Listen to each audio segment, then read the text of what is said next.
Is there? Have you ever needed someone, a shoulder just to cry on, to ease the agony and find tranquility, or just have it sweet and gentle touch? Yeah. Sweet soft words of love you need so much. Oh, ordinary, the ordinary, just come won't on. do. Yeah. I need someone. Oh, I need someone. That someone is you. That someone is you. Oh, Boy. the ordinary just won't do. I need a Come simple on. touch from you. Come on, dog. Come on, dog. Oh, can we talk? Can we talk? R&B.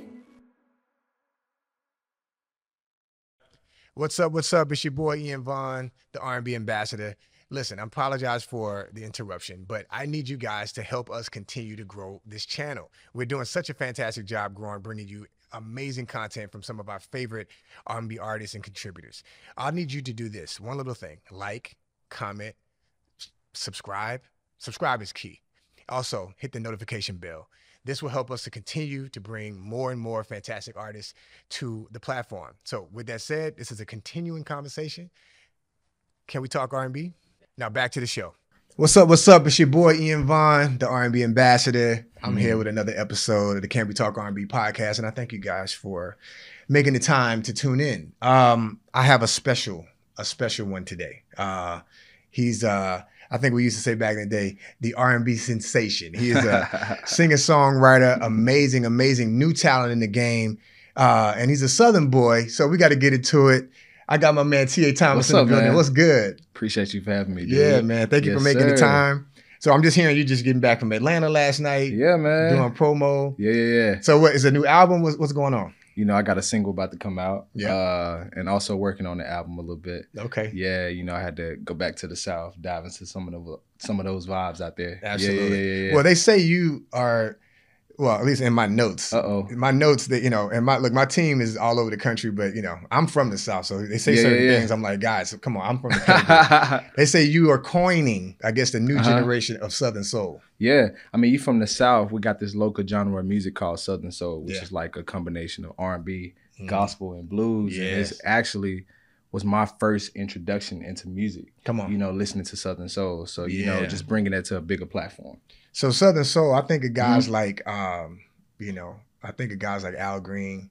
I think of guys, you know, obviously being from Louisiana, you know, there's blues, and then there's Zydeco blues, and then there's jazz, obviously, and gospel being the roots, and the, you know, I guess the cornerstones really of all of these styles of music. How has that inspired your style and sound? Man, the South is so special, especially as it relates to music, and you know, being a PK. Yeah. My mom was a pastor, and my dad was into blues. Yeah. So I go to his house on the weekends, and I get all the blues and the raunchy, the devil's music, as they say. And during the week, it was they still call it that? They call it devil's music, you know. That's what they used to call it. And so during the week time, I would get a bunch of gospel music. But the beauty in that was I was able to fuse the two. Yeah. And my mother never made me feel like I had to choose either one. So, you know, those Southern elements, the jazz, the country, the gospel, B.B. King and Muddy Waters, you know, it did something different for my sound. You know, I got introduced to R&B as we know it, you know, the Ushers, the Joe, the Tanks. Later in life, it was really those Southern, you know, the New Orleans jazz. It was really that stuff. Like I said, was my first introduction into music. You sound similar to me, right? So like I grew up in the church. I'm not officially a PK, meaning my parents weren't pastors. They were ministers? But they were ministers. But all of my uncles, all of my uncles are pastors. Okay, gotcha. So, and aunts, well, you know, everybody, evangelists, pastors, blah, blah, blah, blah. Yeah. So I grew up very deep in church. And Gotcha. In the, you know, my adolescent times as a vocalist, I was obviously in choirs and touring all around the place. And my family, we're known for being like musicians and singers, specifically in the South. And when I think about my passion for R&B music, I didn't get the chance to really dive into it until the 90s. Yeah. You know what I'm saying? But I felt, as soon as I heard it, I fell in love with it. But I grew up listening to the Winans, Commission, Clark Sisters, who was the closest thing to R&B. But hey, I'm so glad you said that, because for me the same, like R&B, like I said, it didn't happen for me till later. It was all gospel. Yeah. You know, Vanessa Bell Armstrong coming in, you know, it was those people, you know, it was my first, like the first Vanessa artist. Bell, shout out to the queen, like her for real vocals. She do that. That's right. Yeah, no, she's a goat. She's one of the goats. Yeah, she don't get a lot. I don't hear people talking about her like real. Her vocals go crazy. Tough. She was the first one I ever heard did that well that I just did. Well, I was attempting to do.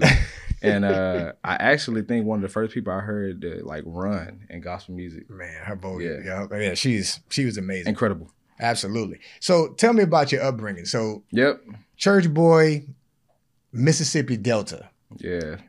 So the Delta, where's exactly the Delta is like the heart of Mississippi. It's probably like if you can imagine what a heart is on your body, that's literally what a Delta is as it relates to Mississippi. And it's probably about 15 minutes from the Mississippi River.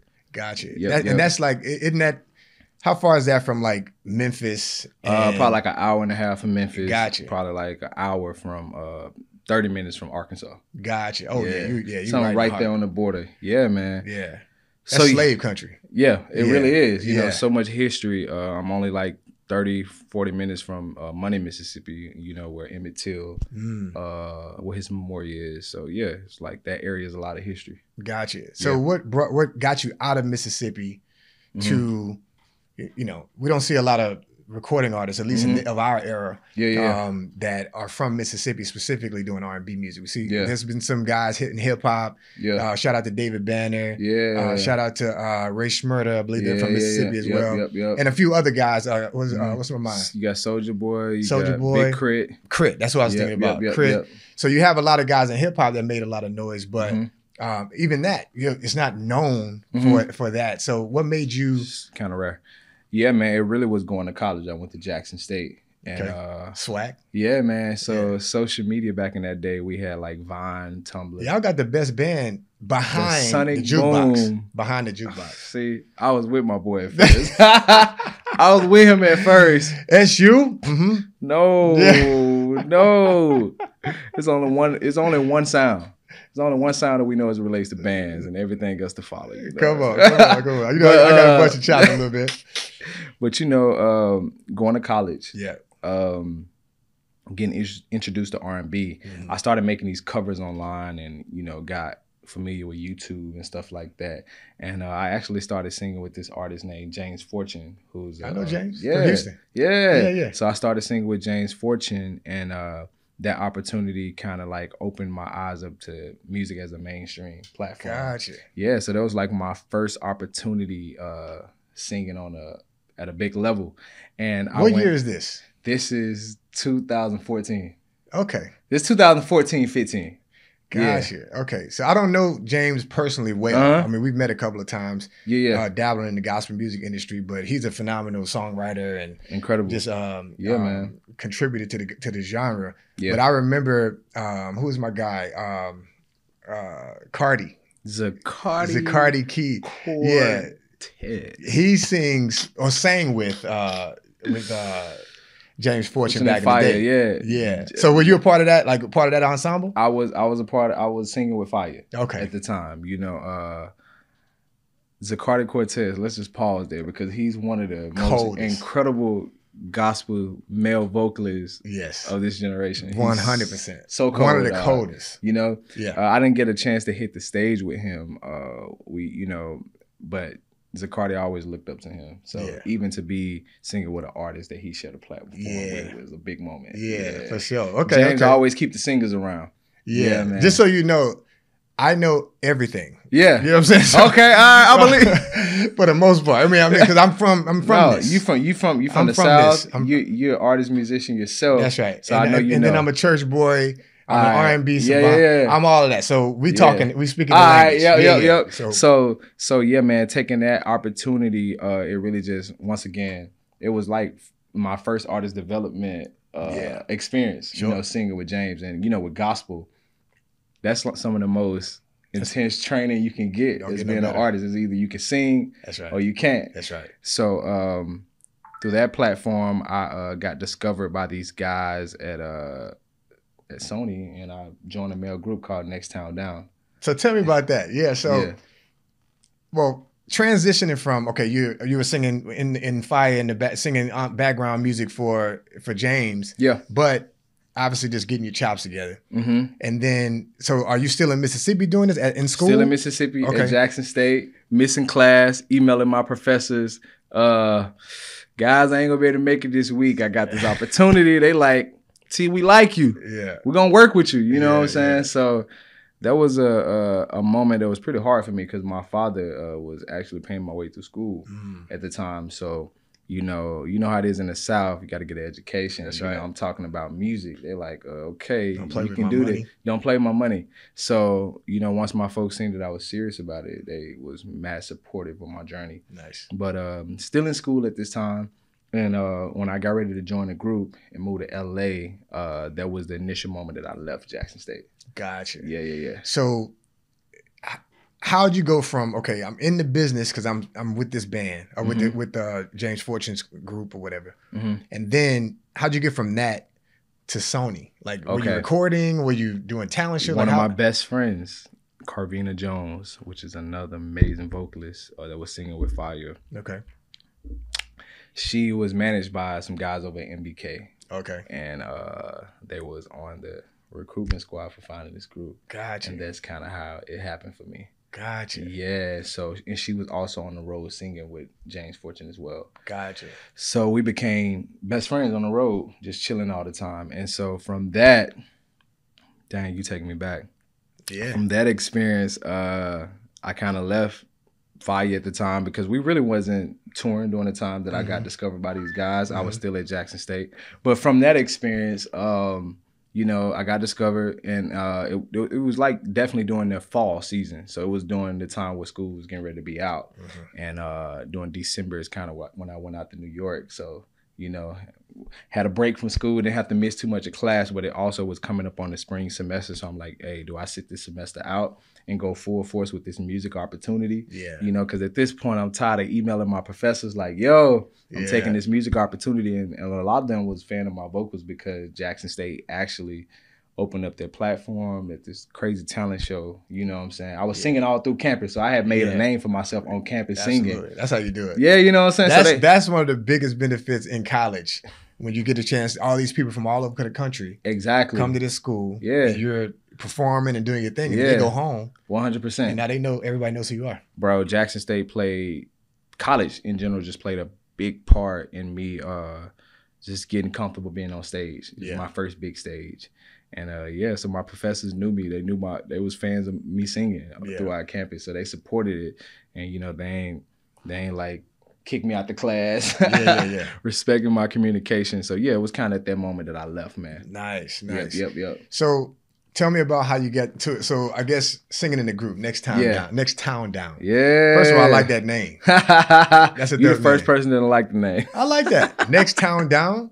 Yep. Sounds more like a band instead of a group. But I like the name. It was like a boy band. Yep. But so tell me how that I was in a group too. So okay. These stories, man. I need the groups to come back, honestly. Man. I don't want it to be oversaturated the way it used to be, but I do want more groups in the game. We were so different, dog, because we all sung lead.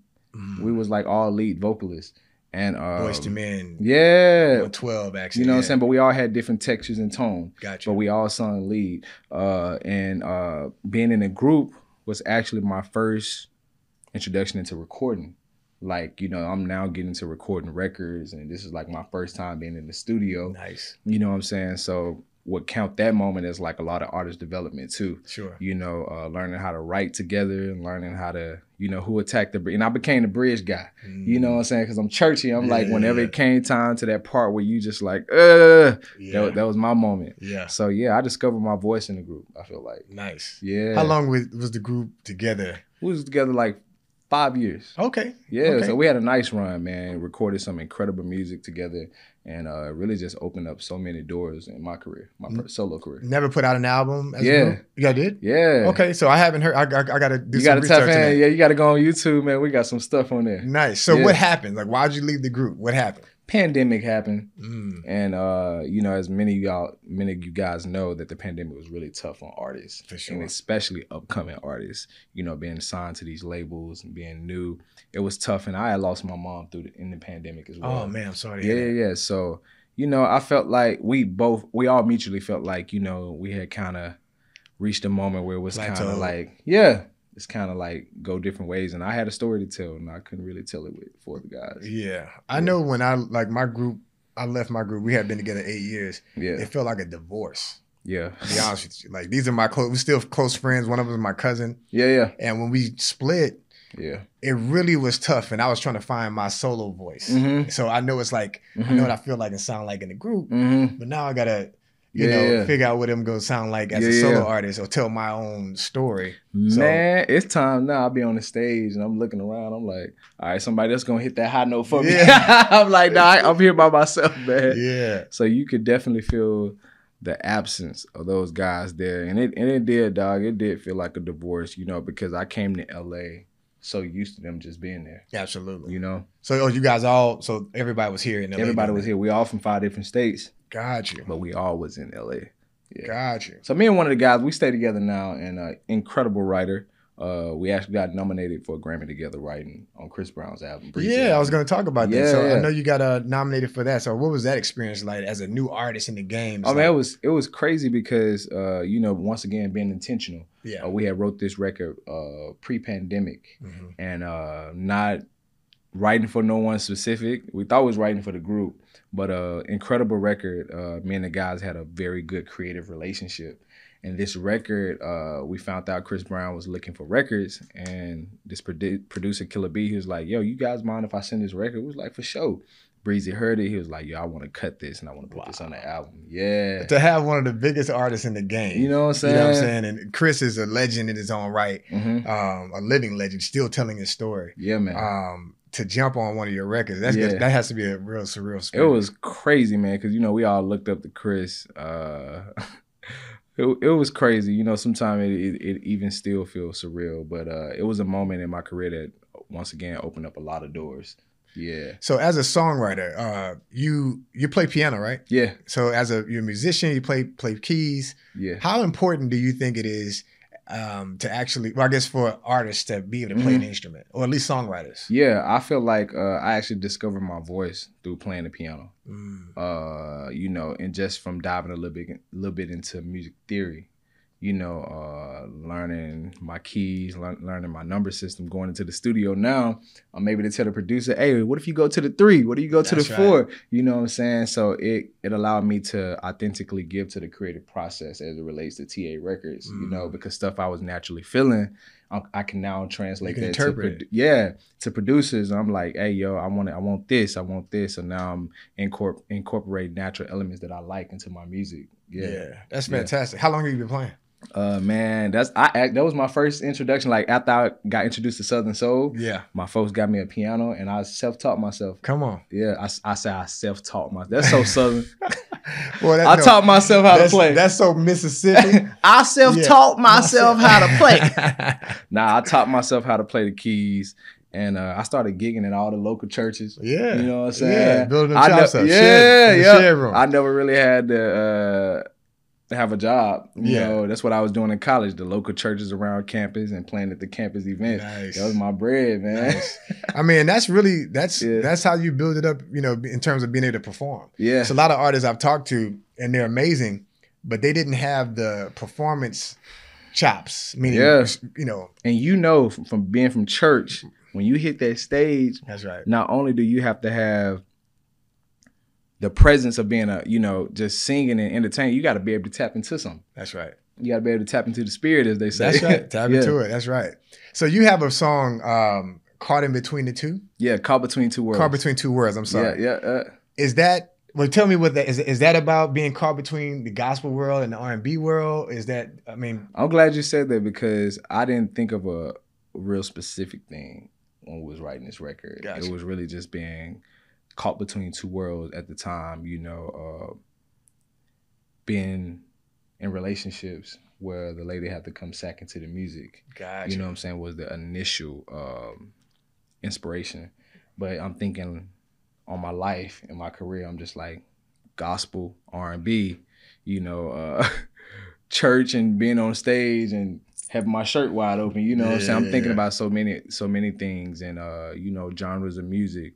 Caught Between Two Worlds was my first ever release. Gotcha. First release. And when I saw that, and I was obviously reading up and doing some research on you, I'm like, just seeing the title, I'm like, that's kind of the story of a lot of, you know, I like to use the word pedigree, but definitely of the history of a lot of R&B guys, you know, all the greats, the Marvin Gayes, the Al Greens, the Stevie Wonders, you know, fast forward to, you know, the Boyz II Men's and the Jodeci's. Yeah. We all have this gospel background. And you see guys like Tank, you see these guys, we reverence Commission. We reverence Commission, you know, man. Can't tell me nothing about him. Like, literally, I mean, one of my all-time favorite groups, not just gospel groups, but groups of all time. But I think about the dichotomy. And it's like, you know, I know as a kid that grew up in church, they always told me, "Oh, you sound like you singing R&B." I'm like, well, what is R&B? What is gospel? Like, gospel is a message, you know what I'm saying? But I was trying to interpret or present myself in terms of me just being passionate about what I was singing about. Yeah, I got you. But I knew I was connected and tapped into the divine at the same time. Like I knew how to embrace that feeling when I'm singing to the ladies. You know what I'm saying? As a kid, I knew what I was doing. I knew the switch. So when I see that title, Caught in Between the Two, I'm thinking like, is that, you know, it can go a number, you know, it can mean a couple of things. You know what I mean? Yeah. You know, man, it's you know, it's a universal statement, you know, just being caught between so many things. And up on the, you know, the track listing for this project, Pros and Cons, Bad for Me, June 15th, was all the subtitles and little moments in my life, you know, centered around me being caught between two worlds. Absolutely. Yeah. So as a, I guess, as a R&B artist that, you know, now you still are very, very connected to the gospel world. I would think, especially like listening to your sound, I can hear it. Like, I still go to church, man. Well, of course, as you should. So in terms of like, is there a different approach when you're writing gospel music or when you're writing R&B music? I'll be real with you, just being honest with you. I hadn't wrote a lot of gospel music, but the few that I have wrote, I kind of imagine them in the creative process, really just message. You know what I'm saying? You know, I'm diving into I'm gonna dive into like some gospel stuff here soon. You know? But it's creatively, the creative process is kind of somewhat the same. Yeah, I saw Jermaine Dupri recently make a post. He's been talking about this thoroughly, like how the game is like, in R&B specifically, we're missing these guys who grew up in church. Come on, man. I've seen Brian Michael Kite say this. And I think what they're really saying is the people who are tapped in, who actually know how to connect, you know what I mean? Like from the soul, sing from the soul. That's really what it is, bro. You know what I'm saying? Being able to evoke an emotion. Evoking emotion. You know what I'm saying? It's one thing to write a song, you know what I'm saying? But it's one thing to, when you record it, delivering that feeling. That's right. You know what I'm saying? I can be singing something as simple as I love you. You know, but your delivery, you know what I'm saying, is everything. And I agree with them. I've been saying this for so long that I felt like church was one of the first artist developer too, for real vocalists, you know. We're looking at people like Ray Charles, Aretha Franklin, Sam Cooke, Al Green. They all church people, man. And some of the biggest artists of our time, and that has inspired Whitney a lot Houston, of us. Luther Whitney Vandross. Houston. Come on, man. You know what I'm saying? Yeah, all church kids. That's right. That's right. So I think, you know, I guess just talking about that particular thing, I think about the fantastic, amazing talent that we see today, but that didn't get the upbringing or the practice. You know what I'm saying, that you get as a performer growing up, and you know, growing up in those environments where you have real musicians that's really teaching you how to really perform the song, really knowing how to execute that. And I think for the last so many years, we've seen a lot of, although there's a new resurgence for R&B music that's been amazing. For years, I think R&B music had gotten a little mundane to the masses. Not necessarily, I mean, obviously the guys who was really doing it was still doing it. I agree. But it got a little mundane. I was going to ask you, is there any other artists that you're listening to or have been working with that inspired some of your sound? Oh, man. Tank. We were talking about Tank. Tank, a good friend of mine, had the opportunity to work with, to be in a room with Brandy in the studio with her and her daughter, Sarah. Come on. You know, we're talking about like Laycon, the Kenyon Dixon, Zay France. Zay France is also a gospel dude. Yeah. Zay. Shout out to Zay. That's my guy. Yeah, Laycon. I just heard about him. He's a Bongo by the Ways artist. He's talented, man. Yeah. And he a church boy. Come on. We always joke because somewhere in our show, just found a moment to sing a gospel song. You know what I'm saying? Charlie Wilson does it. Yeah. You know what I'm saying? Have you ever been to a Charlie Wilson show? Never been to a Charlie Wilson show. Bruh, come on. Man, Church and B. Bruh, Church and B. Because he actually has like a shout breakdown. Yeah. For like 10 minutes. I see those clips online. Yeah, dude. But he's killing. Then he come right back with, keep running. Like, what you doing out here, dog? What you doing, Charlie? What you doing, dog? Yeah, man. So, you know, I think about, again, the greats in music and how you've been. So, first of all, you just mentioned working with Tank. Yeah. We already know Tank is the general, one of the elite R&B contributors to the game. Brandy, he was one of my favorite and just one of the best ever. Yeah, man. You know, you have records with these guys that you're working with? No, I have a couple records with Sarah. Brandy's with Brandy's daughter. So yeah, she's dope. I've been able to witness. I mean, hearing Brandy lay backgrounds in front of you in person. Come on. Probably one of the craziest moments in my career. I can imagine. But Tank from just like a mentor standpoint. Absolutely. You know what I'm saying? Definitely want to work with him in the future. But just passing the gems, man, and him being able to just take me to performances and seeing how he approached the stage. And yeah, I'm a person, bro. I stay a student to these legends, man, because I feel like there's so much to learn and explore there. Absolutely. Yeah. In terms of those experiences, working with these guys as an artist, as a writer, you know, building up your chops, where are you? Obviously, I'm considering you a new artist to the game. If you were just really getting introduced to you, you know, what do you want the world to know about TA? In this introduction, or you know, a lot of my fans from the group reintroduction, you know, I mean, we can just stop there at talking to spirituality and, you know, and gospel. You know, I'm an artist. It's like an experience, man. Yeah. You know, I'm tapped in with God, so it's like these records that I sing, they're like journal excerpts. They're stuff that I'm really living through. Yeah. So when you listen to TA, you're really getting to know this southern gentleman. You're really getting to know a guy that grew up in church and telling my story. Yeah. Throughout the journey of getting here to LA. So very transparent, very authentic. As a guy, I feel like guys aren't super vulnerable. Yeah. I'm emotional and I'm vulnerable, dog. You know what I'm saying?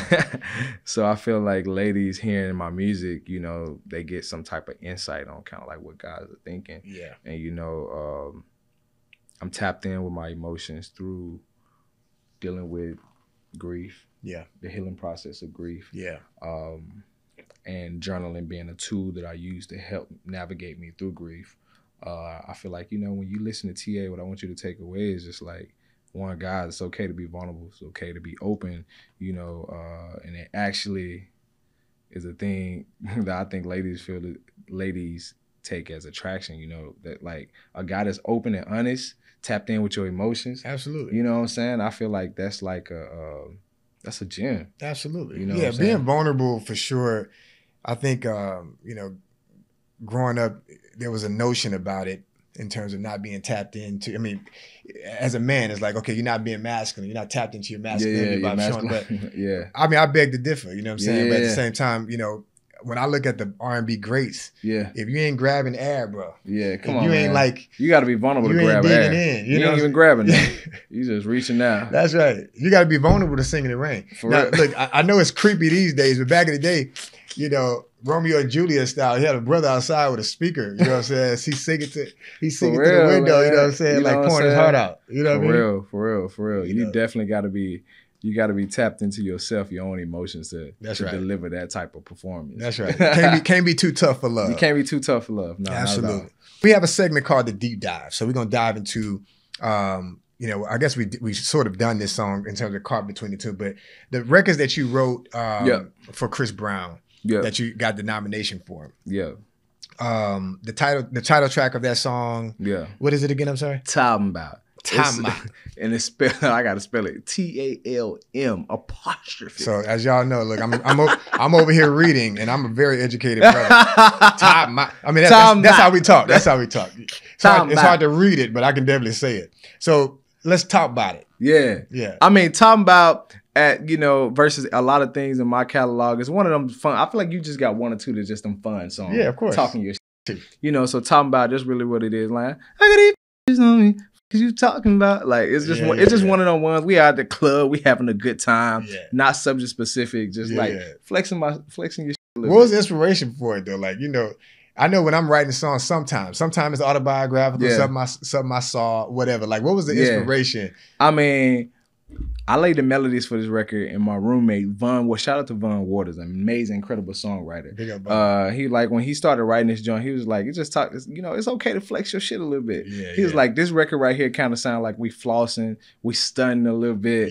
You know what I'm saying? I feel good. I'm leaving out the club. You know what I'm saying? They own me. They just want me right now. So this record, this record, very different from the stuff in my catalog. Was one of those records with just kind of fun. Gotcha. I mean, it's always good to have, a colorful catalog. 100%. You know what I'm saying? Yeah. Think about, would you consider yourself to be, well, I wouldn't say I've heard this from the songs I've heard from you so far, but you talked about when you were in the R&B group that you were the bridge guy. Yeah. Are you a balladeer? 1,030%. Come on. I love ballads, man. I love ballads, man. Come on. Who's your favorite? When you think about guys that inspired you as balladeers? Yeah. Can you name? I can name a few. Okay, I name a couple. The most recent ballad that we've all heard, which is kind of sad because people don't make ballads no more, was Major. This Is Why I Love You. Wow. You know what I'm saying? Is that the most recent one? I think it's the most recent one that kind of like took leg and broke. That actually, that became that like wedding song. Yeah, like we need more wedding songs, guys. We do. I got one about to drop. Relax.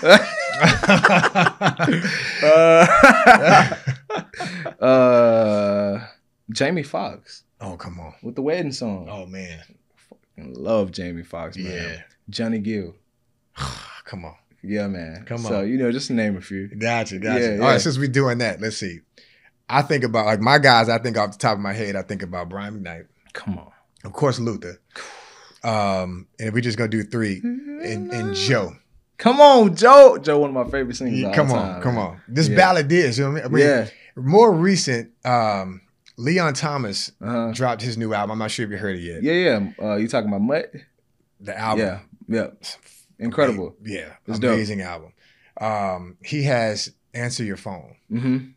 That's a beautiful ballad. It is. So I'm like, I want to hear more of the newer generation artists really showing what you could do vocally. You know what I mean? 100%, yeah. How important is that to you? Man, it's probably the most important thing. You know what I'm saying? When I'm making music, I'm thinking about stuff that I would love. I would want to listen to. Yeah.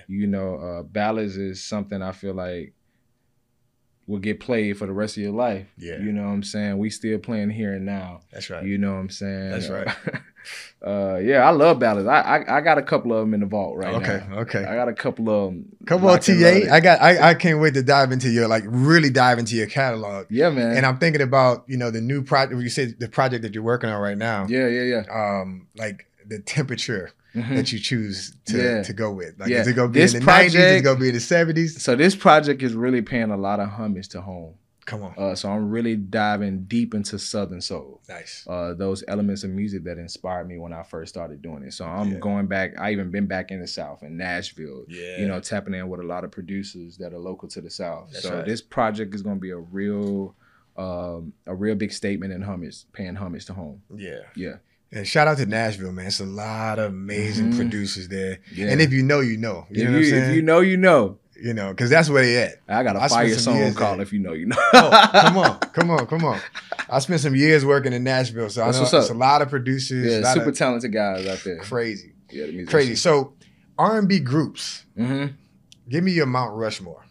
Give you my Mount Rushmore. I'm definitely gonna have to go with Boyz II Men. Come on. We're gonna absolutely go with Commission. Because we've been talking about Commission this whole time. That's right. And yeah, Jacket Edge. Promise. Come on. Yeah, come on. Them my three. Them your three. Well, we got one more for Mount Rushmore. So all right, one more.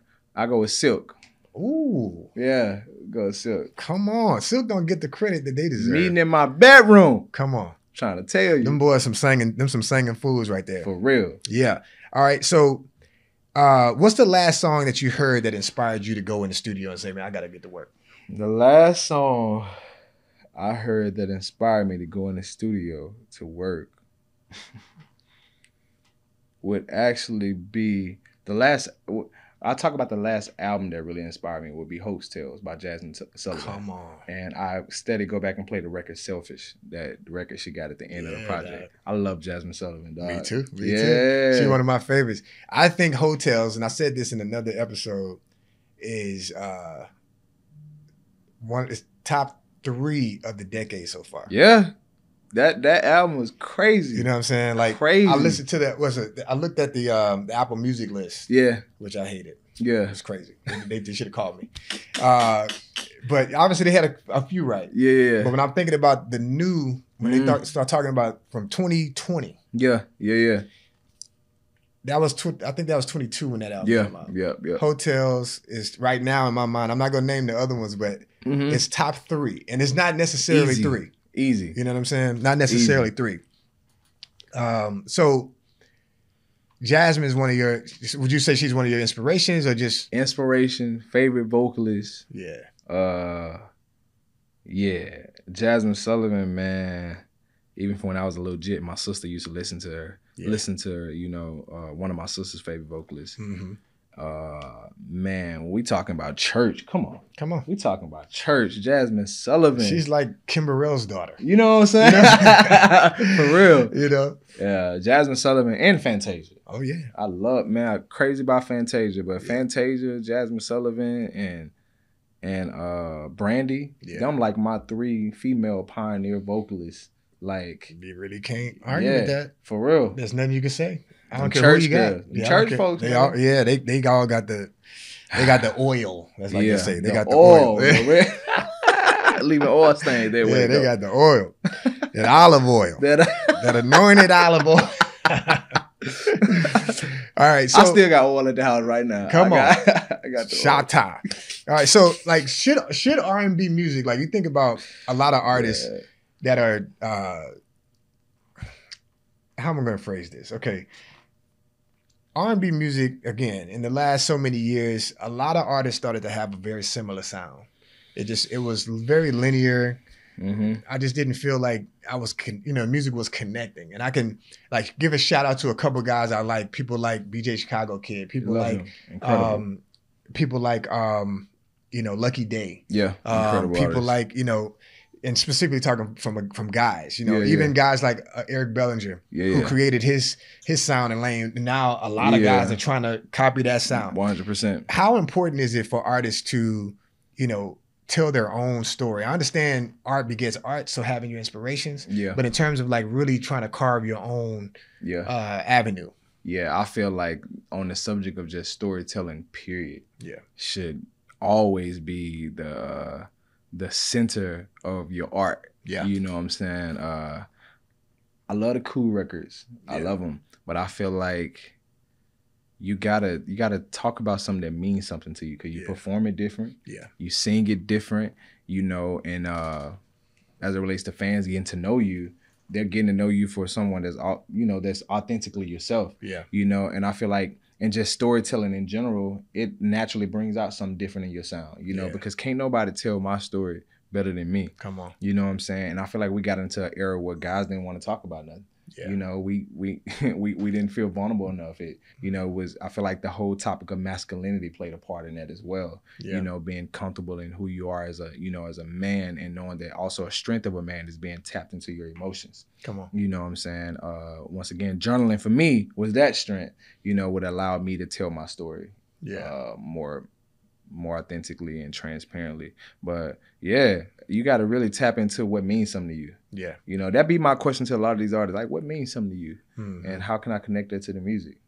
Yeah. I like what you say. I like cool records. Yeah. You know, but at some point it gets a little too cool. We love the vibe. Yeah, You know, we like the vibe. That's have a little drink, you know what I'm saying? We want all of that. You know, We man, want smoke all a of little that. something. You know, we like the vibe. Yeah. But at the end of the day, I feel like the thing that's going to stand the test of time is telling that story, because somebody can always connect with something along your journey. Yeah. Yeah. I just want to hear something with somebody. You know, I want to see them goosebumps come up. Them gooses, at least man. on one song on the gooses. album. What happened You know to the gooses, man? What happened to the gooses? Yeah. Absolutely. So, you have a date on the new album? I don't have a date on the project right now, but it will be coming shortly after the new year.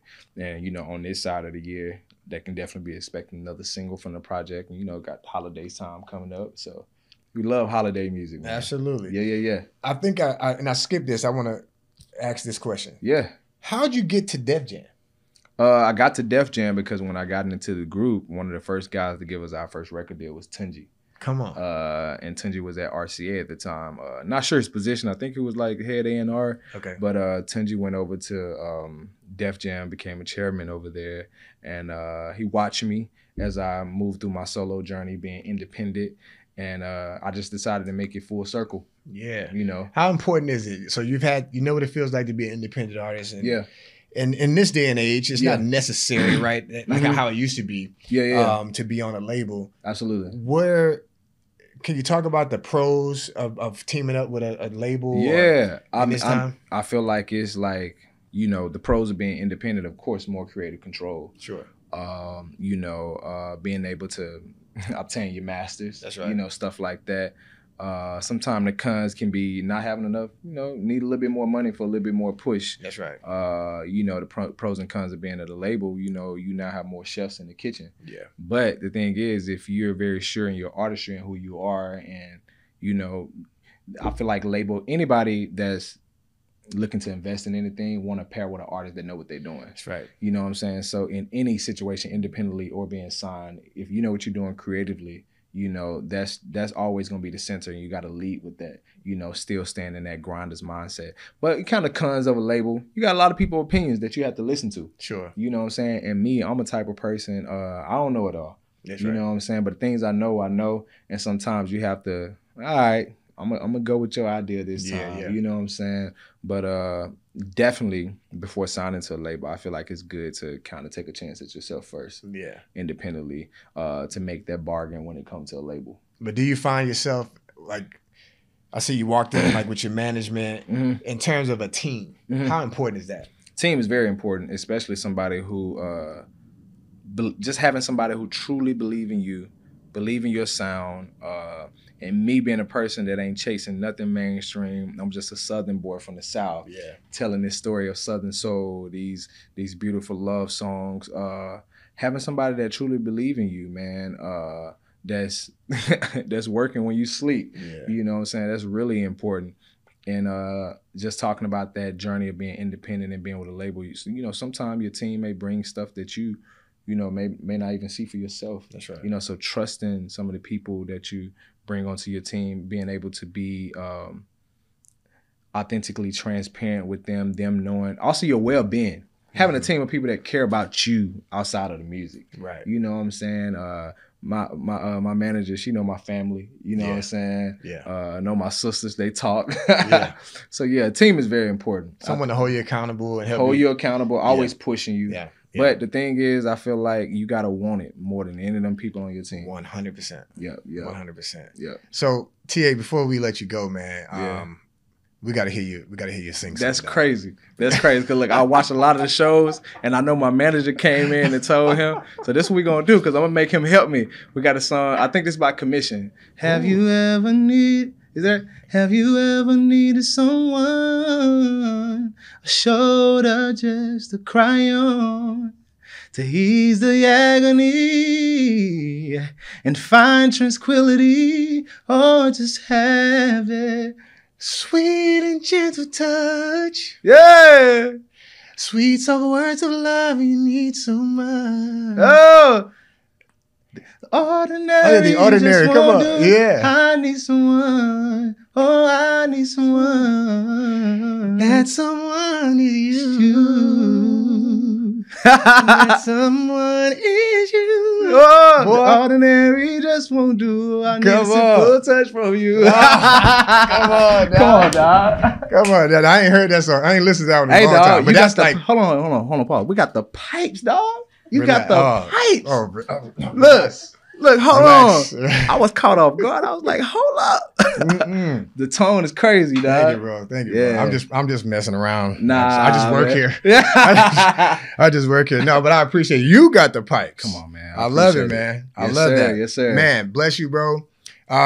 Look, this is a continued conversation. Thank you guys for tuning in to the Can We Talk R&B podcast. We got T.A. Thomas in the building. Yeah. Bless up. Can we talk? Oh, can we talk? Can we talk?